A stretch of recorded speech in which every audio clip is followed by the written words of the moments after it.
The Journey was a song that we wrote in the rehearsals when Tony Butler was still being part of the band, and Tony made a contribution to this particular song, and again it happened very organically. It started with a guitar part from Bruce, a kind of rhythm section, and it just grew up from there. And the lyrics really came from the conversation we had actually in the rehearsal room, and I think Mark might have said to me something along the lines of, it feels like we're going on a journey with this song, and it was the first time someone had actually mentioned the phrase "the journey," and as the lyricist I sort of leapt on that. I thought, wait, this is really, sometimes you've got to make the journey. We have to make that leap of faith. We have to cross that line to embrace what is happening now. We've crossed that line, and this is a song that lyrically encourages everybody to cross that line, and it acknowledges that yes, it's going to be a tough journey. There will be pain, there will be joy, there will be tears. Everything associated in life comes into making this particular journey, and this is the signature title track from the song because of that reason. No, with The Journey, you know, like all big country songs, it came from within the band, and as Mike said, you know, lyrical ideas pop up instantly with Mike, and he gets ideas and he throws those lyrical ideas at the band as well. You know, he'll take me outside and say, I've got this great line, you know, what do you think? This is my feeling for the song.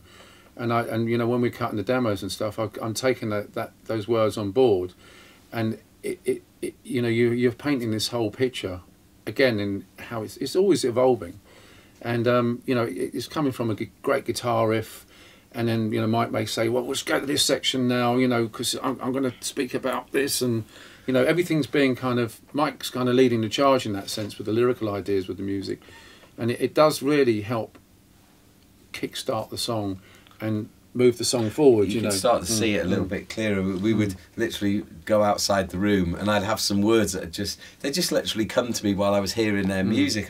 You know, you often think, where does a song come from? Is it from here? Is it from a higher place, and it's passed down to you? And so I felt that we needed to really get as many of these words that the music was throwing up into the space down as fast as we could, and we'd sit outside with pens we had a and tea paper. break. You had your iPhone. You're going, look, we were banging these them words, into, you know, and I think this is going to work really great. And when you do this section here, if I can throw out that, it's going to send the chorus in to, you know, elevate this, and it will really strengthen the meaning of my words, you know. And we were again painting pictures with what we were doing, and joining all the forces together, and you know, there's an element of we felt like Stuart was present at times, because we were working in ways, and Mark would say, oh, this is uncanny, it's like, I'm sat here when we're working something out with Stuart, and you know, when my father died, you know, the vicar came to the house and he said, look, your father hasn't gone, he's just in the next room and you can't see him. And I felt that's how we were working in Big Country. I just felt like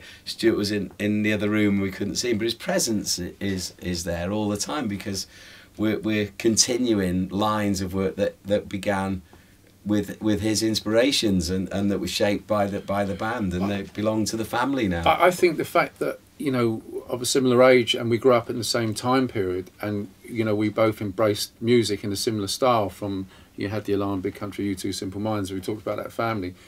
Mike and Big Country have always been in harmony, and it was no huge big change. And it's not taking anything away from Stuart, but from a writing point of view, it wasn't a big change for me, because I'm hearing it organically, and Mike, along with other songwriters of that ilk and that period, work in that way. You know, you could call it old school, I call it our family, in the way we work. And Mike instantly was the man, you know, doing what I would normally expect. And things just felt right. It's the chemistry thing again. Yeah, it was. I think we had such an intimacy about us when we were working straight away, that I felt I could open to them and talk to them about lyrics. I thought maybe we're touching the nerve too deeply here, and we're sticking the pen in the heart, and there's too much blood being spilt. But we felt from the communal conversations we have as friends sat around the table when we were making this music, that we needed to confront everything. The one thing I was felt strongly about this record. We mustn't leave anything behind. We've got everything we want to say has got to come out now. We might not get a second chance. It all has to come right now, and we mustn't be afraid to open ourselves up and not leave those words behind that we were too afraid to say.